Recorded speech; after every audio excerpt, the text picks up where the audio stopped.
warahmatullahi wabarakatuh.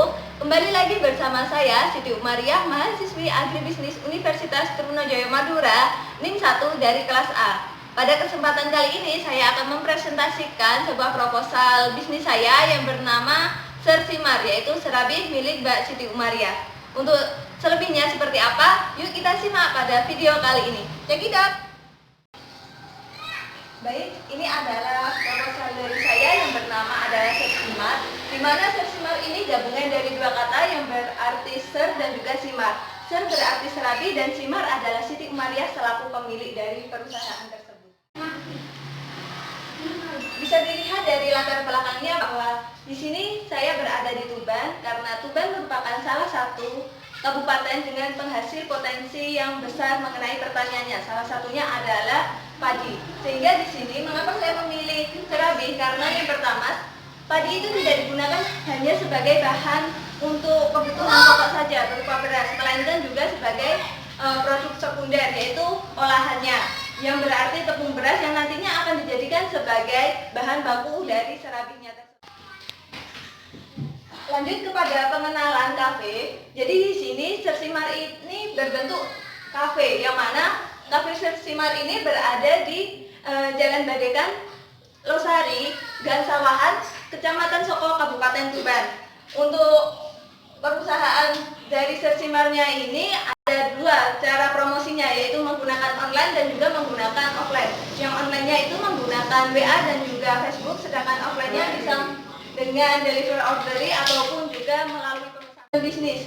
Seperti yang saya telah sebutkan, ada 3 tujuan bisnis. Yang pertama adalah membuat suatu usaha dengan menghasilkan keuntungan, yang mana pastinya di sini bisnis saya untuk tujuan utama adalah sebagai profit. Yang kedua adalah untuk mengembangkan kafe serabi dengan bahan pangan olahan berkarbohidrat tinggi. Dan yang ketiga adalah meningkatkan nilai ekonomis dari tepung beras sebagai bahan dasar dari makanan olahan. Selanjutnya adalah konsep dari kafenya sendiri. Bisa dilihat dari gambar bahwa konsep dari kafenya ini adalah dengan lesehan, yang mana berasal dari bambu yang digunakan sebagai pondok seperti itu. Dan nanti untuk kafenya ini akan langsung dihadapkan kepada sawah agar ini akan menjadi nilai tambah dari kafe ini, yang mana akan bernuansakan kepada persawahan yang ada di daerah Tubannya. Selanjutnya adalah gambaran umum di mana saya memilih serabi, yaitu suatu produk olahan dari tepung beras yang mana dimasak dengan menggunakan tungku. Nah, untuk serabinya sendiri itu ada bermacam-macam, ada yang serabi pandan, ada serabi yang bertoppingkan dengan kelapa parut, ada serabi manis, ada serabi asin, dan serabi lainnya. Namun pada kafe ini kita difokuskan kepada 2 serabi, yang mana serabi asin dan juga serabi manis.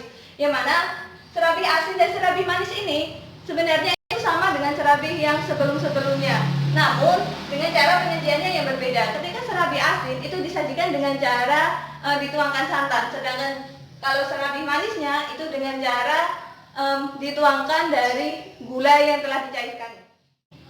Untuk harga dari porsi serabinya, baik serabi manis maupun serabi asin, itu hanya 5.000 per porsinya. Yang mana ini biasa disajikan dengan cara dikolaborasikan dengan teh hangat ataupun kopi ataupun STMJ, yaitu susu telur madu jahe. Dan makanan ini cocok digunakan untuk makanan jajanan santai dan juga digunakan sebagai menu sarapan.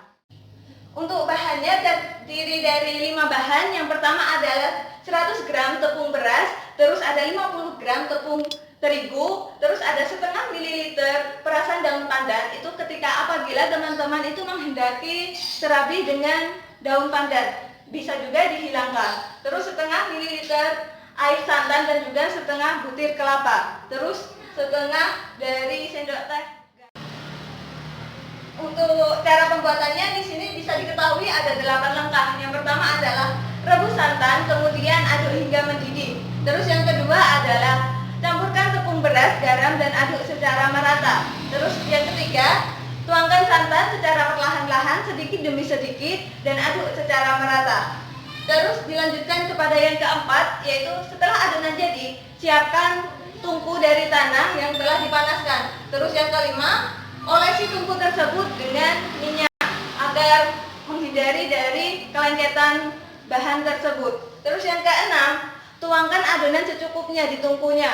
Terus yang ketujuh, tunggu hingga matang. Biasanya kalau matang ini ditandai dengan serabihnya itu sudah adanya kayak bulat-bulat.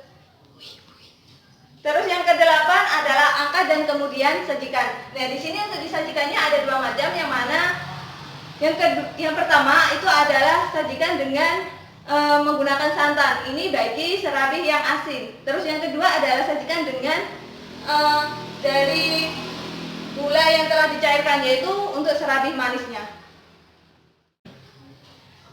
Lanjut kepada analisis pasar dan pemasaran. Di sini untuk segmentasinya itu adalah dari gendernya. Gendernya itu bisa perempuan dan juga bisa laki-laki. Untuk yang kedua ada usianya. Usianya ini bisa mulai dari anak-anak, remaja, dewasa, ataupun bahkan ke lansia. Dan untuk tingkat pendapatannya ini biasanya dikonsumsi oleh orang yang mempunyai tingkat pendapatan menengah ke bawah. Tetapi juga di sini tidak menutup kemungkinan bahwa ini akan dikonsumsi oleh orang yang berpendapatan menengah ke atas. Selanjutnya adalah analisis keuangan, di mana di sini adalah fixed cost. Sudah tahu kan ya, fixed cost di sini adalah suatu biaya yang bersifat tetap. Nah, di sini untuk nama-nama alatnya sudah tersedia, yang mana juga kuantitas dan juga harganya. Di sini yang kita membeli itu hanya ada satu, yaitu tungku sebanyak 2, yaitu harganya 40. Selanjutnya adalah variable cost. Setelah kita mengetahui fixed cost, kita mengetahui variable cost-nya. Yang mana di sini variable cost-nya adalah dari bahan-bahan yang sudah saya jelaskan tadi, yang mana ada tepung beras 100 gram dengan harga 15.000, terus ada tepung terigu yang mana harganya adalah 10.000, terus juga ada santan kelapa dan sampai kepada gula merahnya. Nah, untuk totalnya ini adalah dari fixed cost, terus variable cost, dan ditambah dengan biaya berjaga-jaga, sehingga modalnya adalah 120.000 ini. Sedangkan untuk harganya itu adalah 5.000 per porsinya. Sehingga penerimaannya adalah harga dikalikan dengan output, yang mana di sini output dari semua bahannya ini itu bisa menghasilkan 50 unit. Sehingga 5.000 dikalikan 50 itu sebanyak 250.000. Sedangkan untuk modal awalnya itu adalah 120, sehingga profit yang diperoleh itu adalah 130.000.